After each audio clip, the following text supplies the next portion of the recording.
Hello, welcome to episode 11 of If You Even Care. It's been months since we last talked, girl. It's been a hot minute. And I threw up like some lost footage that I found from the end of the summer on YouTube.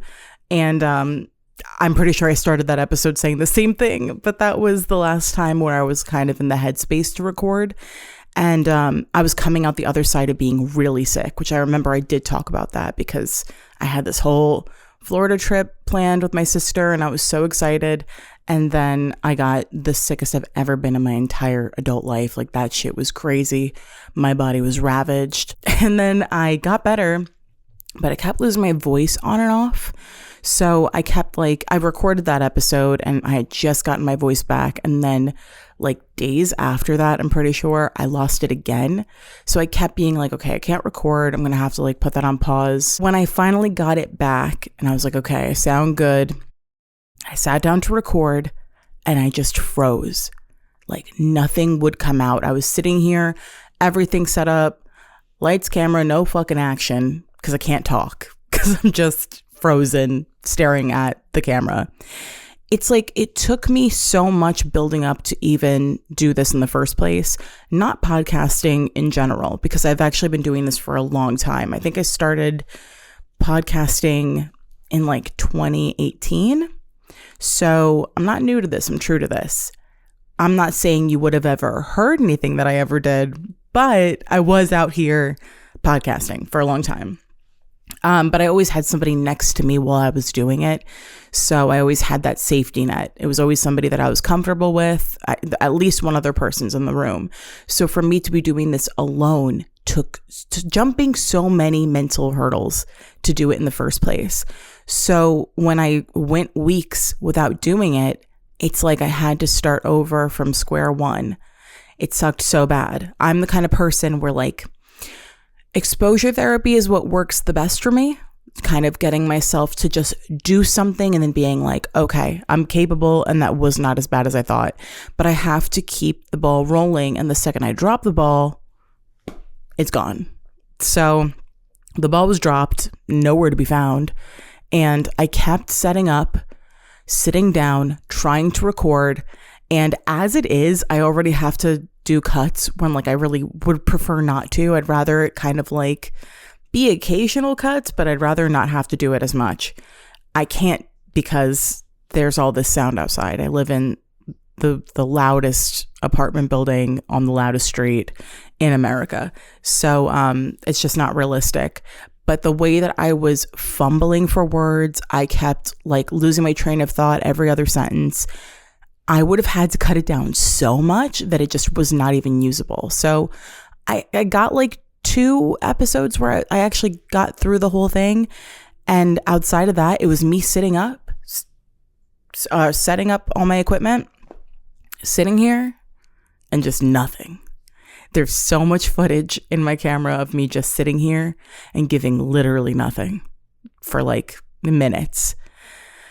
And it was hard to look back at because I'm just sitting there. You can see the gears turning in my head and I'm trying to think of how to start speaking again. And it just wouldn't happen. I don't know what happened recently, but it just kind of clicked for me where I was okay, I feel capable.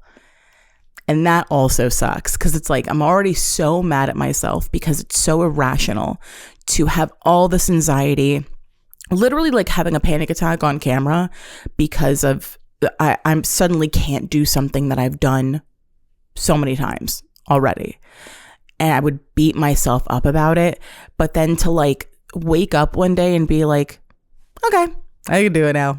It's it's so annoying. I'm frustrated with myself because it just doesn't make any sense. And that bothers me very deeply. But when does anxiety make sense? Unless you're doing something you're about to go skydiving and you're well, yes, and that is what my body's supposed to do is be you shouldn't be airborne and I'm supposed to have a panic attack. But recording a podcast, not so much, not really acceptable to me, at least. The fear of being perceived is crazy. Don't get me wrong. But once you have done it. It's like it's not supposed to freak you out anymore. And then all of a sudden I go a couple weeks and then it scares me again. So back to the exposure therapy, back to the old grind. I missed it. This is like so fun for me to just let my brain out for a little bit, running around, get tired, and then I usually go to bed early. And it's nice and it's fun. And it, like, I'm trying to find like my people basically. And there could be a handful of them maybe, and that's all. But I want to find them. If there's a handful out there, where are you? Show yourself. So if we were to catch up, what would I need to catch you up on? Well, one of the biggest things was I got a cat, and he's a stray, or he just like showed up on my mom's porch and he wouldn't leave for the whole day. And they have cats. I grew up with cats my entire life. I've always had at least a minimum of 3 going on, at most 6. So it felt weird to not have a cat this whole time, but he showed up on my mom's porch. She gave him cat food and she called me and she was like, this cat is not leaving. He like wants to come inside really bad. He doesn't have a collar. He's like flea ridden. Oh my God. He was like all beaten up. He was getting in fights. He had like a patch of missing fur on his ear, like all fucked up. And we came over with a crate and I tried to get him inside and he just walked right in. And he's like, I want to go home. Like he was not made for the life he was living. He wanted to be inside. So he got right in the crate, no issues, took him in. He got a flea treatment. He got cleaned up. Hated that. Never felt like so much of a monster. Washing this skinny little cat. And we're not exactly sure how old he is. He's gone to the vet, but they didn't say. I think they forgot to tell us because we did ask. But he's probably about a year old and he's pretty small. He was emaciated and wet and screaming, like just standing perfectly still. And he has a really deep meow. So he was just screaming the entire time and it sucked so bad. But he's flea free now. He doesn't have a microchip, so he's like officially mine. His name is Biscotti. I am very much obsessed with him. He's the cutest thing. I would love to show you him right now, but he's sleeping in his little gingerbread house. And now I'm consumerism final boss because why do I need to have seasonal cat beds for him? I must buy him toys and treats every single time I go to the store. He has a fish market little like scratching post thing, a scratching post he's never used. He's got 3 different beds. He's very spoiled. Because what else am I going to spend my money on? I don't have kids. I'm going to spend it on me or my cat. So now I've got all this landfill in my house. I feel bad about it, but that's just the way that it is because he needs it. How could I pass by a little cat house that looks like a gingerbread house and not buy it for him? Riddle me that.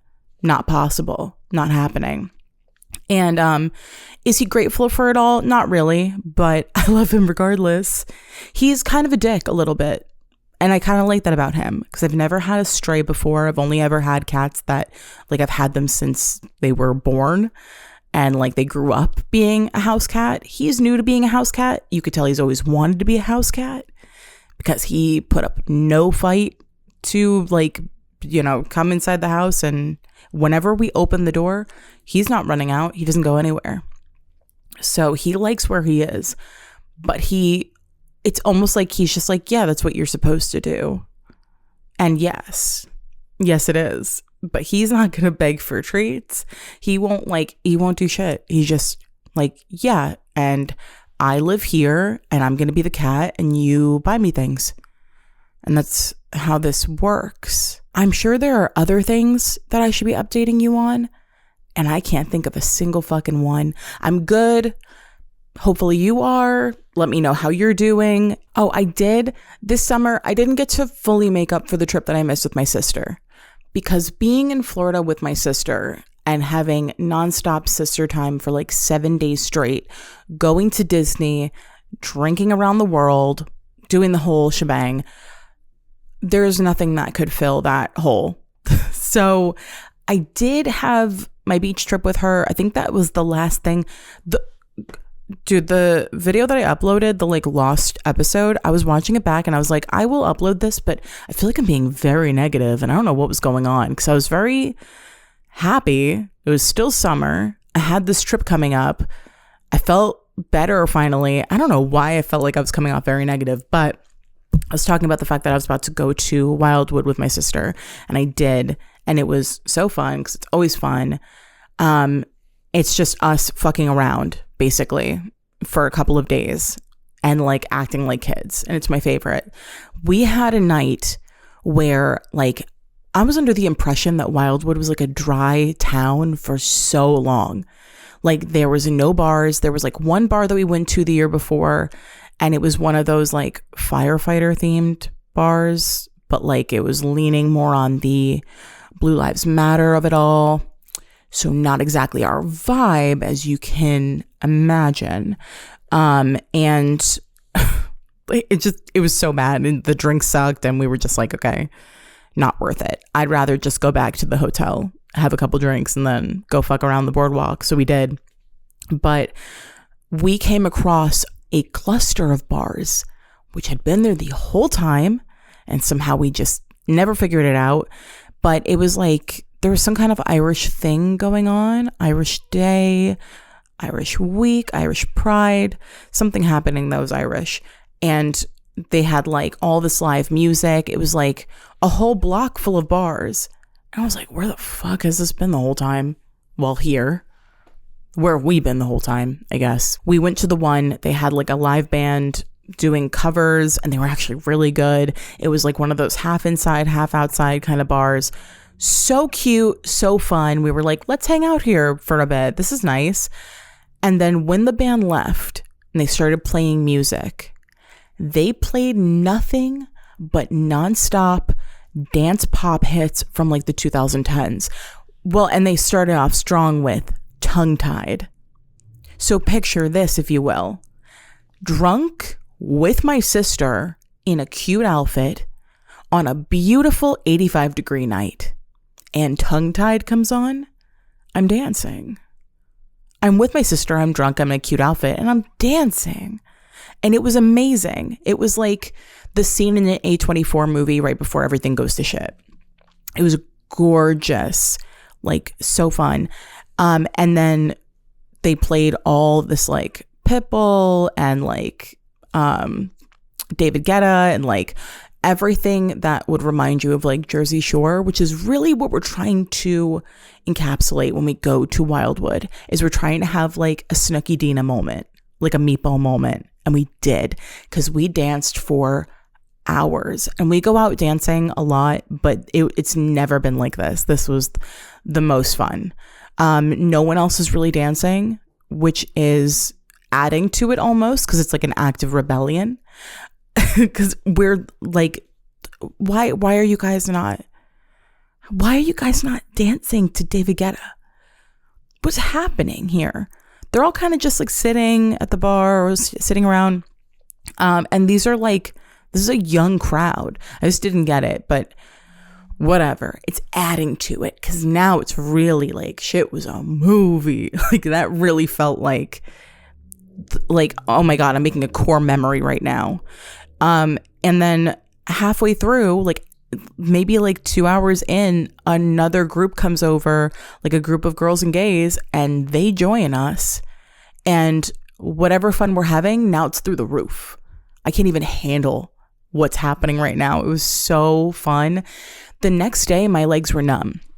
I've never had that happen before. I've danced like where my feet hurt the next day, or I've got blisters or whatever. I've never experienced what I experienced the next day. It felt like I was floating around, but completely worth it.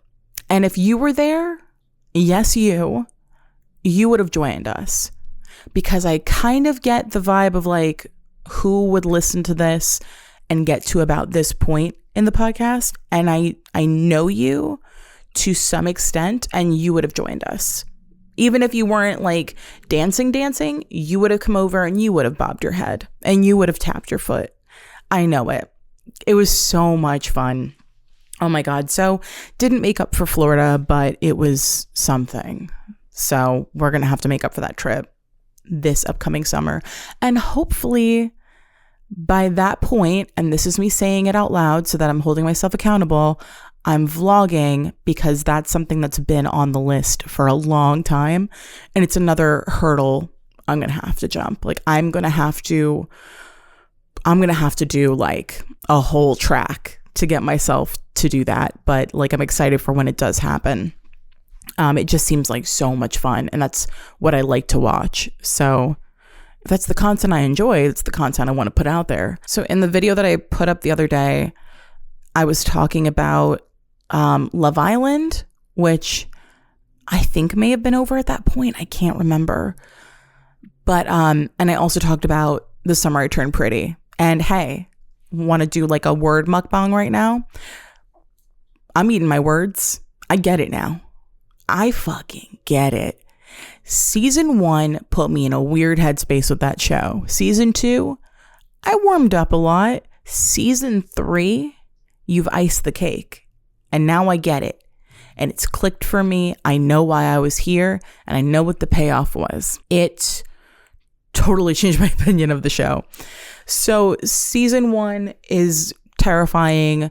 You're getting all these flashbacks of like Conrad, who's a grown man, obviously, and they need to make him look younger for the flashbacks, wearing these enormous glasses and like smiling directly into the camera. And that was disturbing me. Jeremiah dancing around in the mesh tank top. Can't emphasize enough how much that bothered me. Telling Alexa to change the song and then dancing around with the blazer on. It was a lot. It was a shock to my system for sure. But I was in for the ride. Season 2, they wanted you to be Team Jeremiah. Season 1 is designed so that you're Team Conrad. Season 2 is designed so that you're Team Jeremiah. Now, you can go against what the show wants you to believe and what team they want you to be on. But that's what they really want at the end of the day. They want you to be Team Jeremiah. So the majority of people are going to go, wait, suddenly Conrad sucks and Jeremiah is looking like the better option. So I'm going to switch teams.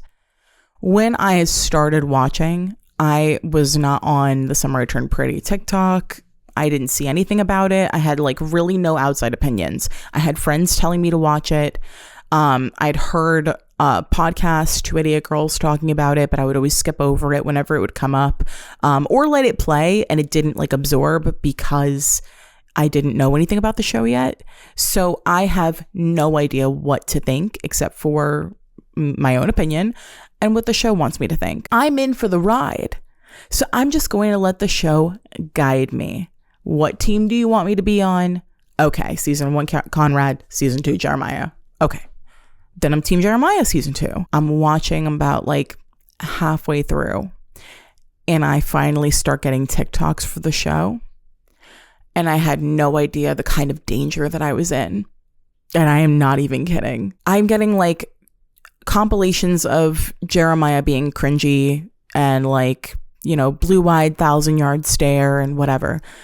And the comments, I'm like laughing at it. So I go to the comments. The comments are usually going to be funny.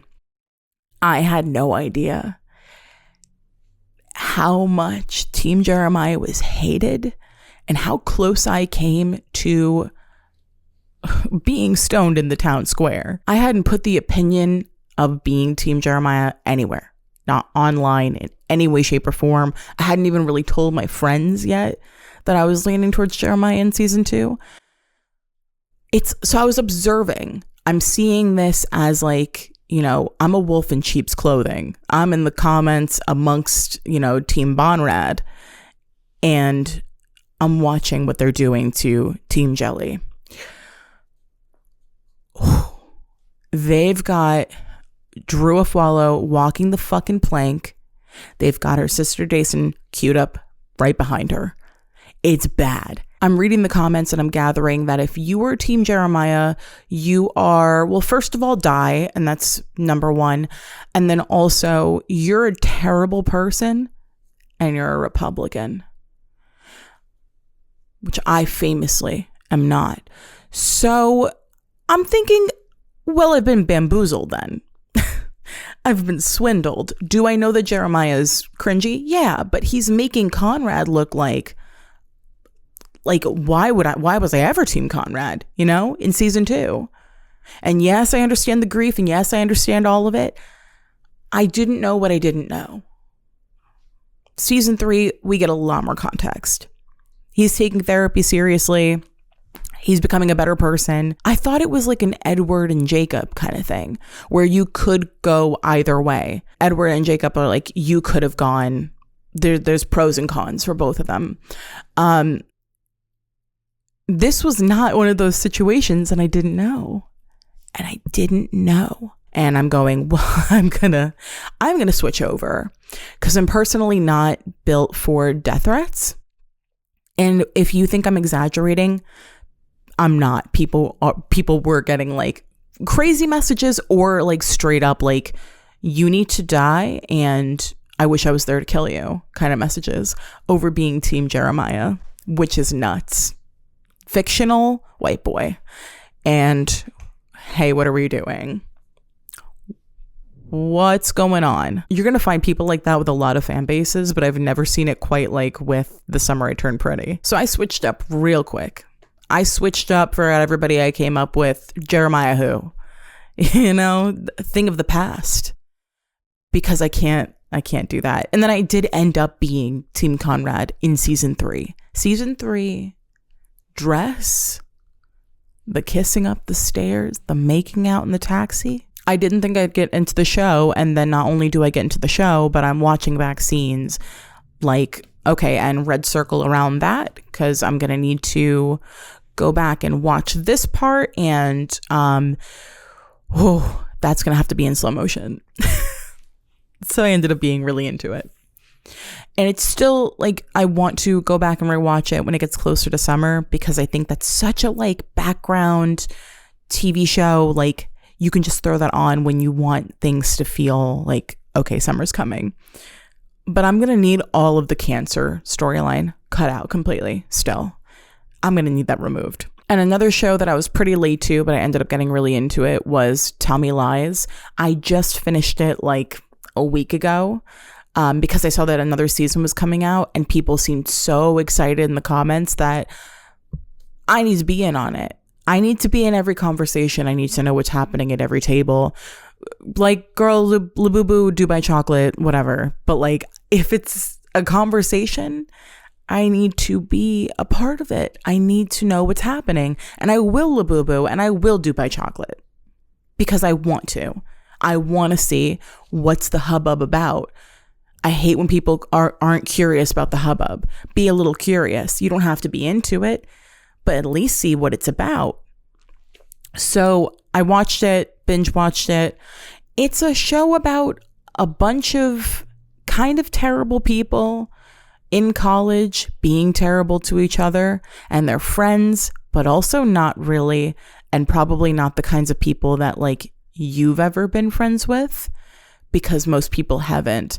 There are scenes in the show that feel like they were written by someone who has observed humans their whole life, but not quite lived amongst them. There's a scene in particular. Let me set it up for you. Main girl has a new roommate at college. They become friends. It's still the first week. They're getting to know each other. You get the impression that the main character is a little bit on like the selfish side, but you don't really know that much about her backstory yet. The roommate is a very sweet girl, very open, seems like she really wants to get to know her. They're hanging out in the cafeteria. The roommate comes up to the main character and she goes, "Hey, I want to tell you something, but it's kind of a secret and it's really embarrassing." And the main character is like, "Oh, okay. Well, what is it?" And as she's about to go to speak, main character gets a phone call on her BlackBerry from an unknown number. And she goes, I guess I'll go take this. You have to go take that call from an unknown number. Like not unknown like the number's blocked, like unknown like she doesn't have it in her contacts, which means you could call it back. and you're willing to walk away from a conversation that started with, hey, I want to tell you a secret and it's embarrassing. And who would do that? And who would ever do that? And if you're wondering, oh, well, was she waiting for a phone call from somebody? No, she wasn't. That's not part of what was happening. She goes, I guess I gotta go take that. I don't know. Like, she's almost like, oh, whatever. I guess I have to. And you don't. You would have to drop an anvil on my fucking head, a piano out of a third story, to get me away from a conversation like that, to get me away from someone who said, I have to tell you a secret and it's pretty embarrassing, and we're just becoming friends and this person's opening up to me for the first time. First of all, rude. Second of all, I need to know. This is suddenly the most important thing in my life, is finding out what you need to tell me. Who would walk away from that? Who would walk away from that for a phone call from someone they don't fucking know? Like, not real. As it is, the most realistic thing about this show is the portrayal of like a really toxic relationship inside of it. That was a pretty good depiction of a really toxic couple. Like, there's a scene where they're at a party and they were supposed to make a costume for it because it's like a wear anything but clothes party, and they go, well, they'll just let us in, and like, it doesn't matter. And then they don't get let in unless they have to wear like a tarp over their clothes, because they're like, you're not going to be the only ones here who didn't dress up. And then the two of them are sitting there the whole party, miserable, just sitting, not hanging out with their friends, not really talking, just there together. And I was like, wow, I've seen a lot of couples like that in my lifetime. That was very realistic. But then it gets really unrealistic. And then there's scenes like that, which you just go, like, someone's telling somebody a secret and they go, oh, I guess I gotta go take this. And you go, who are you that's writing this? I think it's based off of a book series. So the question, I guess, would go to the author if they actually wrote that into the book. A scene where somebody's going to tell someone a secret and the other person walks away. They never even returned to the conversation. She doesn't come back from taking a phone call and then go, oh, sorry, what were you going to say? It just never comes up again. And I understand that moment, whatever secret she was about to tell her, probably had to do with something that you find out that's revealed later on. So she can't know the secret in that scene, because then she would know all these things that have to come to light later. I think that's a little sloppy. Because, first of all, again, and I can't stress this enough, I don't know anyone that would walk away from a fucking secret. That's the best feeling, is like, okay, I'm getting to know this person and now they're trusting me and they're opening up to me. I'm going to walk away. I cannot stress enough how much that bothered me. But it's also like in episode 1 of the show, this is kind of like a dumb complaint to have about a TV show, but it's almost like the sound design was like too good.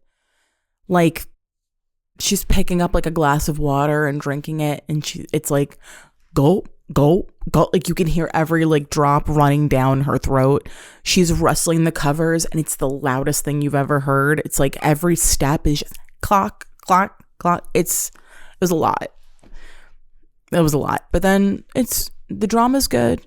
So, and to be a part of that conversation and to find out what the hubbub's about, I'm going to watch it. And I did. So I'm excited for the next season coming out next month. Also for another Game of Thrones spinoff. Very excited about that. Very excited. And I'm pretty sure that it's going to actually have color. So that's even more exciting to me. Right now, currently watching Pluribus, which is really good. I really like it. It does feel like at the end of every episode, I'm kind of like, that was it? Like, it doesn't feel like an hour. It just feels like, I feel like we could have fit in a little bit more into that episode. But really, outside of that, I have no complaints because the story is very interesting. And I watched The Chair Company. that just ended. Tim Robinson, it has like a very similar kind of humor to like Tim and Eric. So if you liked Tim and Eric, I would check it out. Kind of absurd. By the end of it, you're going to be like, okay, and we went nowhere with the plot.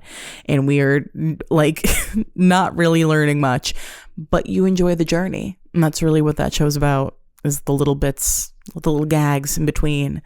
And Love Island Australia, which, okay, Love Island Australia this season, fantastic. For my Love Island girls, I'm going to need you to clock in.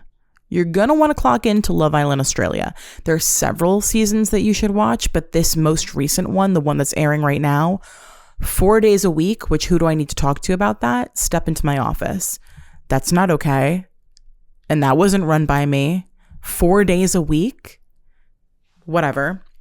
It's not filmed live. So I think they're trying to spread out however many episodes it is. But damn. There's a guy named Mick on this season of Love Island Australia. And this guy is like, someone cooked here. For sure. Someone fucking cooked here. This dude's walking around with like star patches on his face, with the like a Britney Spears baby tee on, snail musing at night. Like, someone cooked. But he is so fucking disrespectful. This guy does not like a single woman that he's been coupled up with, and there have been many. The one girl, he, like the day after coupling up with her, he's talking to one of the other guys and he's complaining about how her hands, she has like self-tanner hands. Been there. I understand. I get it. Self-tanner hands are not a good look, but it happens. And he noticed her self-tanner hands and it's a huge ick. And he's like, it looks like she dipped her hand in a honey pot. And he's like, I don't know if I can get over it. Okay, whatever. You see the self-tanner hands, which they so kindly zoom in on this girl's hands as he's talking about it. Whatever. You're allowed to have an ick. But then he goes, I don't know, like she's like Irish, which means that like she's naturally really pale. And I like really like tan. All right. And now you've lost me. I've had honey pot hands. I get it. It's not aesthetically pleasing, and I understand. Second half, you lost me there. Weird. Another girl, they just showed this during movie night, which was, it was a doozy, but I feel like they could have, I don't know, had a couple more movies in there. Like they could have shown a little bit more. He's talking about the new girl that he's coupled up with, again, for like a day, if that. I think it's more like 16 hours or something. And one of the other guys is like, oh, well, Mia, like she's cute. And he goes, yeah, I guess like at night when she like gets herself all done up, like she's okay. Saying this in like a Girls Gone Wild t-shirt. Like, oh my God. Oh my God, you suck. So bad. Every single girl that he couples up with, within like a day, he's dropping her. There's a girl on this season. Her name is Boston. Love her. Like come here. Like, come over. I need you to come here. We need to have a sleepover expeditiously because like, love her. She's just so fucking cool. Not really trying to be. She just is. And when she comes in, she gets shit on by all the girls, like immediately. It was really hard to watch. It sucked really bad. They're just so mean to her. She is pursuing someone who's in a pretty strong couple, but the guy has like commitment issues. So really, like, there are cracks in the foundation. She just comes in and she's like, that's who I like the most. Like, we're talking about Radiohead with each other. We have the same favorite song. Like, first couple conversations start off really strong, so she wants to invest in it. So the girl that this guy's already coupled up with is like, well, then fuck you. And they are so mean. Really crazy. Like, I've definitely seen people act like this on Love Island before on like other seasons, and like USA, mostly like UK and Australia, but it was still like really it was really brutal. And she's friends with this guy, Mick, outside of the villa. So at some point she's like, you know what? We get along really well. Let's see if there's any kind of chemistry there. After getting fucking strung along this entire season, I was like, you know what? I hope that there is something there because I just want to see my girl happy. There isn't. And this guy doesn't do her the honor of telling her that. He just kind of lets her believe that something's going to happen between them until he has to choose between her, his friend, his actual friend outside of the villa, and another girl. And he chooses the other girl, who he barely knows. And he's been talking to for like a day. This man needs to be stopped. I don't know who they have to sit in there. Hurricane Anna, perhaps, from Love Island, UK. We need a Hurricane Anna on this guy's ass. He's still there. And he's just jumping from woman to woman and referring to himself as a womanizer, jokingly. But you don't get to joke like that when you actually are. Because then it's not funny. I don't know. I'm not feeling it. You know what? Take the baby tea off. Wipe the snail mucin off. No more pimple patches for you. You're done. Like, it's giving like a guy who you would see and you'd be like, okay, this guy seems like someone who knows a lot of women, or maybe has like been in a long-term relationship. Like, he seems to be in on trends that are mostly for women. And that could be through TikTok. It could be through social media and just whatever. But like, you would think most of the time that he has learned these things from someone, like a woman in his life that he cares about a lot, and that he would have some kind of respect for them as a result of that. And no. Performative male in the worst kind of way. Just crazy to see it happening on this screen. Get him out. How do we get and it already was filmed, so what I'm saying doesn't even matter because they already filmed it. This needed to be live. I needed someone in there reporting live as this was being shot, because this is fucking crazy and we should have had a vote. But instead it's the super fans, which is a group of like maybe 20 people that watch the season as it's like happening, like as it's being shot. And we don't know how much they see and what they don't see, but they get to make decisions instead of it being like the general public. I needed to be in there. How do I get in with this group? How do I get in with the super fans? Because they have to go through like testing it or something like that. They have to go through like a whole process to be selected as a super fan. Send me the application.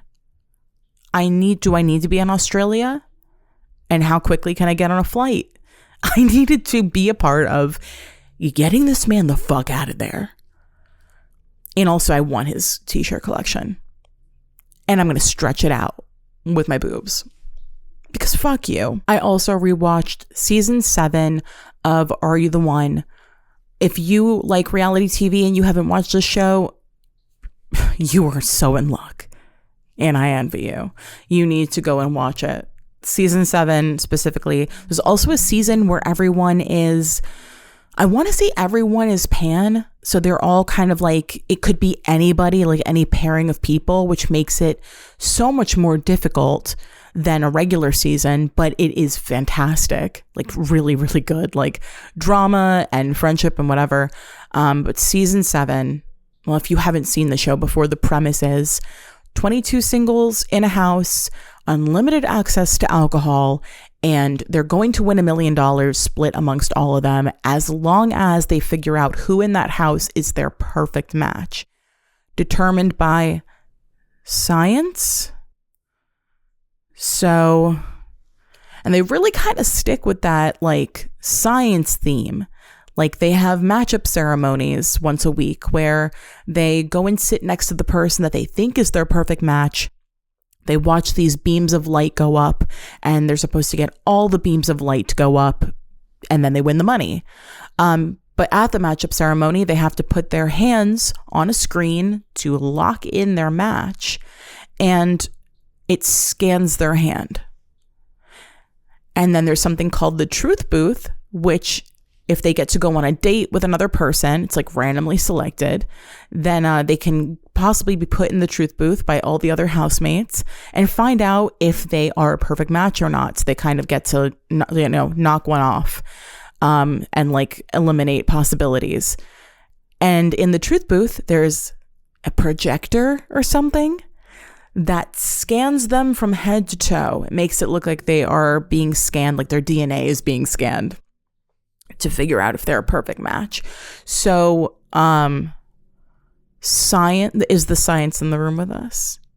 It's like going by their DNA, I guess, to figure out if the stars are aligned and they were meant to be together. It's not so much, I guess it's not so much destiny. It's like, is their genetic coding is determining who their perfect match is. So, they have to figure out who their perfect match is by the last episode, or else they will not win the money. And I'm pretty sure there is one season where they don't win the money. Season 7, out the gate, is fucking crazy. Drama right away, because here's what actually happens. So they're supposed to have all these deep conversations. Their past relationships didn't work out. So now they have to find out, get deep with one another and figure out, like, who can I be in like a lasting relationship with? Like, who matches me perfectly? Who balances me out? So what they do is they decide who they're attracted to first, and then they pretty much stick to that person for weeks. And that's how that's going to go. Which is very distressing for the host, Terrence J., who gives you the impression that he is going to have his fucking legs broken if these people don't figure out who their perfect match is by the end of the show. You will be scared for this man every episode. Some of the matchup ceremonies, they get like 2 or 3 matches, and sometimes that'll happen a few times in a row and they won't really make any progress. And Terrence J is so fucking mad at them. He gets so frustrated. Like, I guess you guys just aren't taking this seriously. You really have to get to know one another. And he looks like he's going to cry. And yes, there is someone standing behind him with a gun.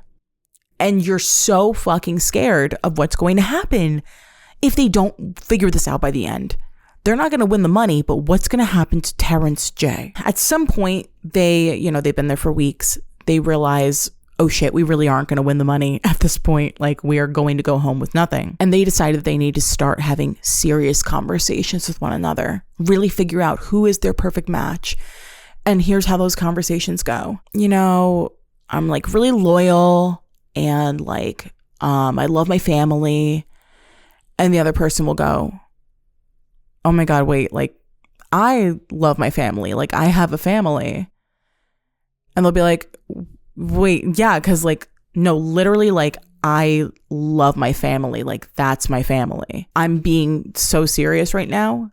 We're related. Like, that's my family. Like, we are related to one another. I love my family, and that's my family.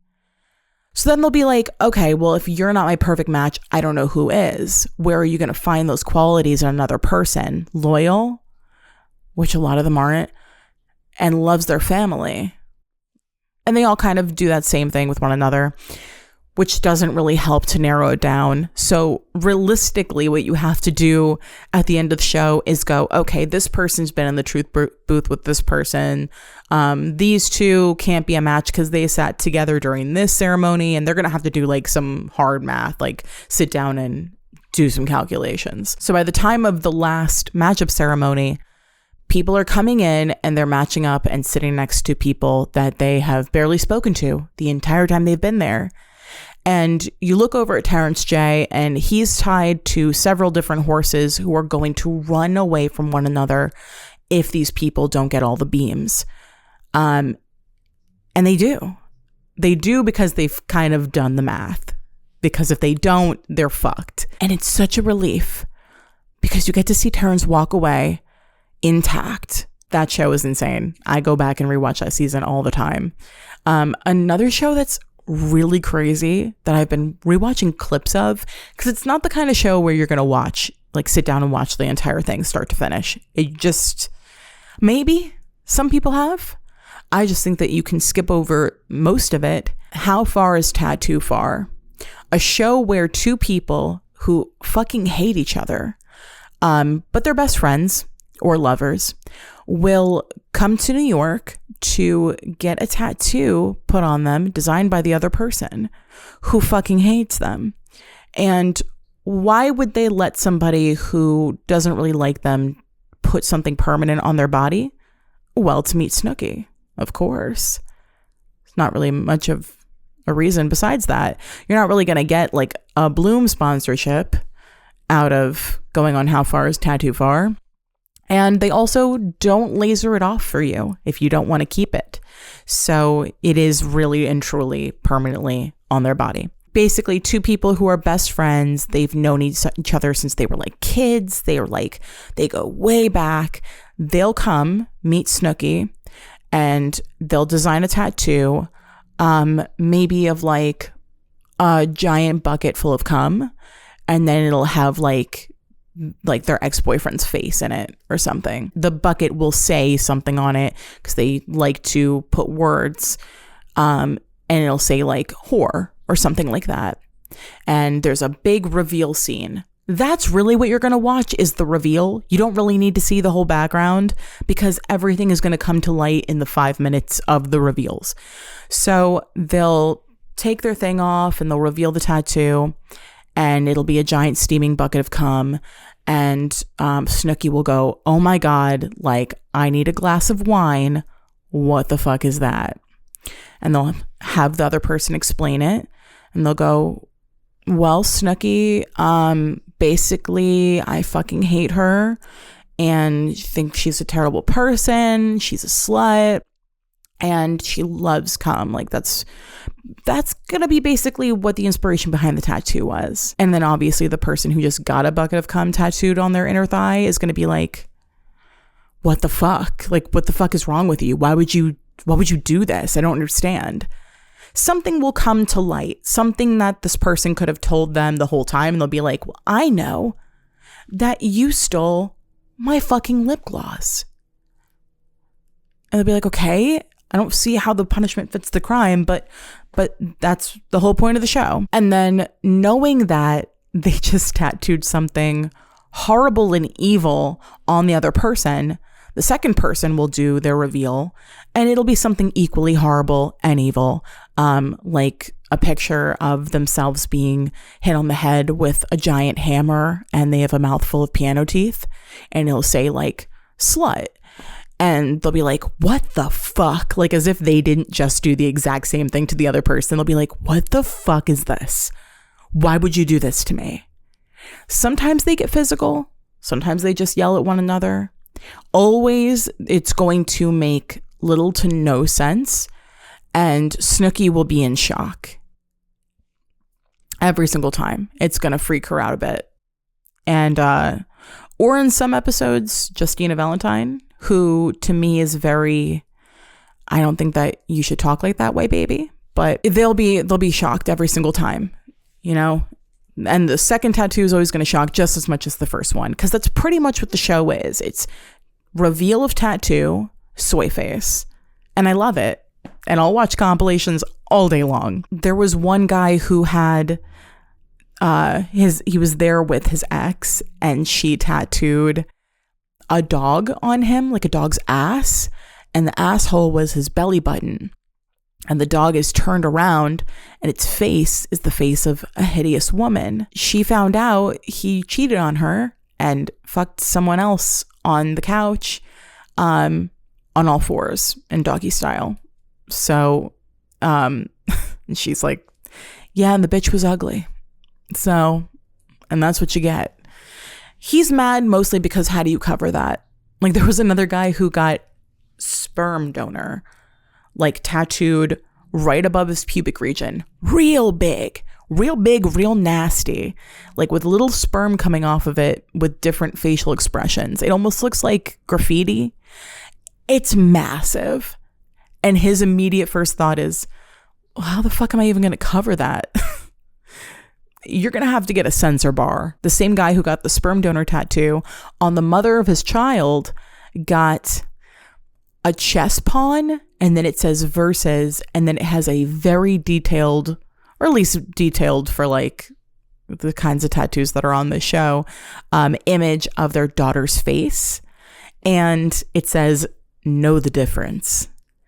The pawn is like not completed at all. I don't know if they ran out of time or if the tattoo artist had to be somewhere or what happened, but it's just the outline of a pawn and then a really detailed picture of the baby's face. How much do you have to hate somebody to go on the show? How badly do you want to meet Snooki? Just how fucking bad do you want to meet Snooki? Because I want to meet her real bad, but I can't go with my worst enemy to New York to let them tattoo the most evil thing they could think of on my body. And also, poorly, a lot of these tattoos are very badly done. There was one that was okay. It was like a chameleon that had like a wedding ring hanging off of its tail. If I remember correctly, I could be wrong. The reasoning was this guy had it tattooed on his girlfriend because he wanted her to adapt and change so that he can finally put a ring on it. And then she turns around and goes, "You literally fucking cheated on me. What are you talking about? I have to adapt and change because you cheated on me?" And he's like, "Well, I mean, Snooki, like, I want to marry her, Snooki, but like, I can't do that unless she's willing to, adapt." And she's like, that doesn't make any sense. And then Snooki's like, "I need a glass of wine." That's the show. And I love it. I love watching compilations of it because you'll never catch me sitting through the designing and the, showing up together and all of it. It's like these people are not real to me, and they still have the tattoos, at least some of them. I've seen a girl come up on my TikTok before who still had, it was like a bucket of fish or something like that tattooed beneath her pussy, and her friend put it on her. And she said, well, the reason is because she doesn't have the best hygiene. Why was she made to explain that? The girl does the reveal. She sees a bucket of fish like on her very upper inner thigh. And she goes, why did you design this? Like, why this? Why would you ask that? And then Snooki's like, yeah, okay, go ahead, like, explain it. What I really want is a reality show that only maybe like a handful of people have ever really watched. And it's absurd and maybe also evil. I want to watch something like that. Yeah, if anybody has a recommendation, let me know, because I'm looking for something really like out there that I haven't seen before. But that's it for right now. Missed you guys, missed talking to you real bad. So I'll talk to you next week. Okay, bye. Damn. Hang up.